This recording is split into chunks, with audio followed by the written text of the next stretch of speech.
welcome back to another episode of Federico Talks Watches. Today, I wanted to do something a little bit different for my channel. I wanted to review one of my more recent pickups that I've really enjoyed, and that is the Seiko SKX009K. Now guys, before we get started, I gotta do the customary wristwatch check. And today I'm wearing the Panerai Luminar Marina Daylight on the factory rubber strap. Wonderful for summer.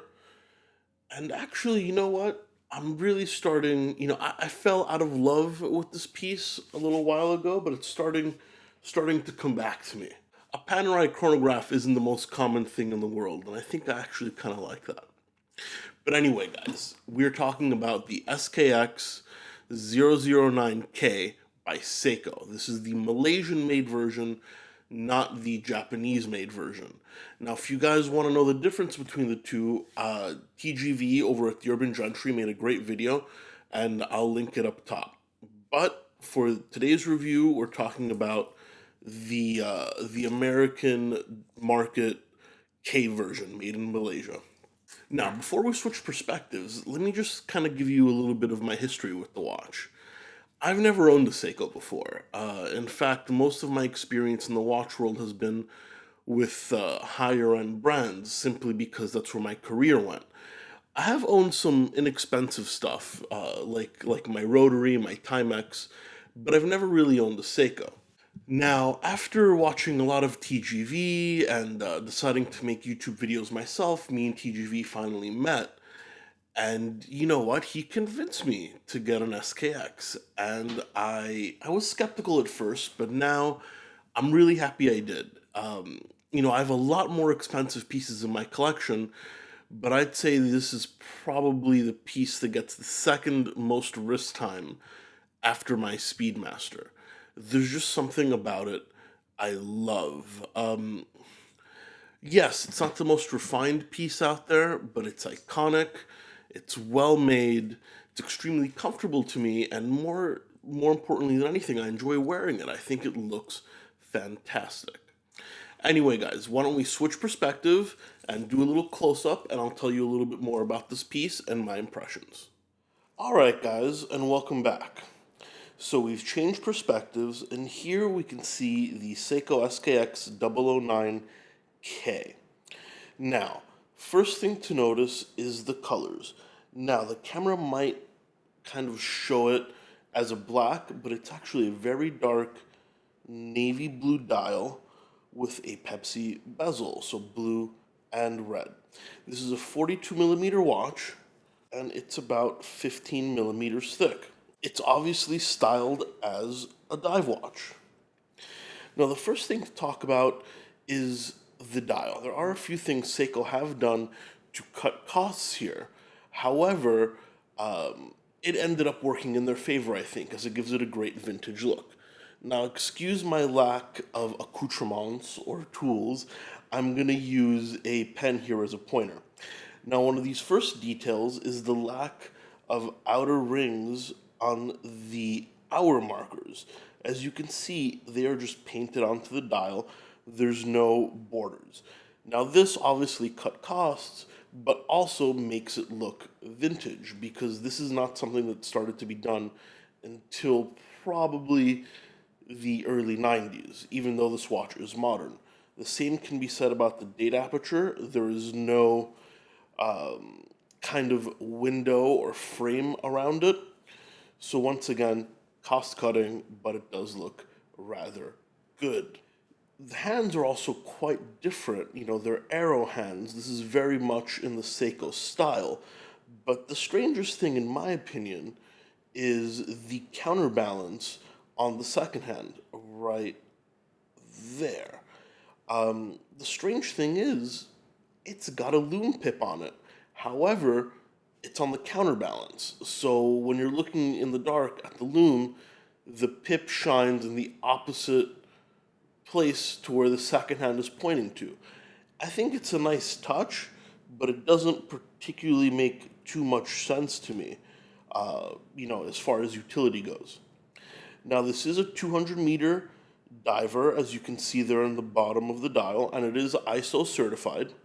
And part of the reason why they did the Pepsi bezel is because the typical time of a dive, I've been told, is between 15 and 20 minutes. So it's great for timing purposes. There's a few extra details here that I love as well. I love this knurled edging on the bezel. I think it makes it very easy to grip and to turn.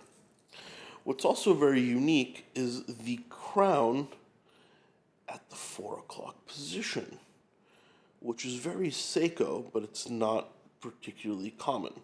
As you can see, this watch is very organic lines, very free-flowing, and I find that that makes it extremely unique and very, very comfortable. Now, taking a look at the back of the watch, we've got the famous Seiko Tsunami Wave, which is very nicely embossed. This is not a cheap engraving. It's actually embossed in, and kind of sticks out quite nicely. And we have some other information like stainless steel, and it's made by Seiko, made in Malaysia, and we've got the serial number right there. One of the downfalls of this watch, as you can see here in the back, are the non-solid end links. These are hollow end links, as you can see right there. This makes the bracelet a little rattly. I'm sure you guys can hear that. And there's a lot of flex to it, which makes it very, very comfortable. And I do enjoy the OEM Jubilee band, where I imagine it bothers quite a few people that it's considered so tinny.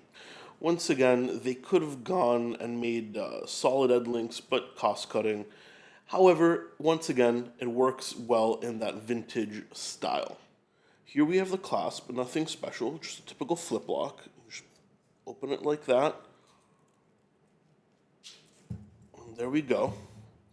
It's got micro adjustments on the side, as any dive watch would, but it does not have a diver's extension, strangely enough.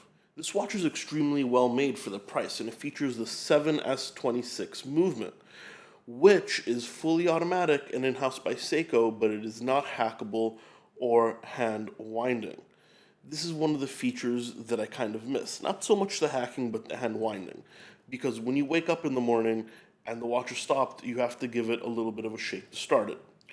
It also features a day-date complication, which starts engaging at around 10 p.m. and finishes at around 3 a.m. And it's got a Spanish-English date wheel, meaning in between date changes, it also displays the day of the week in Spanish. The crystal is not sapphire, of course, at this price point. It's what Seiko calls hardlex. Now, hardlex is a hardened mineral crystal, so it is much more prone to scratching than sapphire, but should still get the job done. Another slightly strange thing, which I don't know if you guys can notice, is the rihat, or the flange ring. It's actually printed with hour markers. That doesn't happen a lot in watches. You know, Rolex engraves their name there, their serial number there, but I haven't seen anybody give so much attention to detail to a flange ring before, and that's a nice little touch by Seiko. Anyway, guys, let's change perspective and go back to the studio. Welcome back to the studio. So that was my quick little review on the Seiko SKX009K. I'm not a massive expert in Seiko, so I might have left quite a few details out. The Urban Gentry, or TGV at the Urban Gentry, is really the Seiko expert. I'm just an admirer. But I gotta be honest with you, I'm really happy with this piece. Yes, it's very inexpensive. It costs less than a tenth of my normal watch. The bracelet's a little bit tinny, and actually the bezel at 12 o'clock doesn't always line up perfectly well. Even though it is 120 click, it doesn't always line up perfectly well at the 12 o'clock. And these are just some little things that you sacrifice when a watch is inexpensive. Occasionally, not all the time, obviously. However, it's got great personality, it wears extremely comfortably, and it's an icon. I mean, this little piece has an X factor, and I can't explain it. You can call it an X factor, you can call it soul, you can call it personality, but I love wearing it for some reason. I love wearing it, and it brings me a lot of happiness. Anyway, guys, what do you think of the SKX? Leave a comment in the comment section below. And also, I just joined Instagram, so you can find my account at Federico Talks Watches. I'll also leave that in the link below. Please don't forget to give this video a thumbs up if you found it useful. It really does help. And don't forget to subscribe so you don't miss content. Thank you so much for sticking around for another episode of Federico Talks Watches, and I'll catch you guys in the next one. Take care.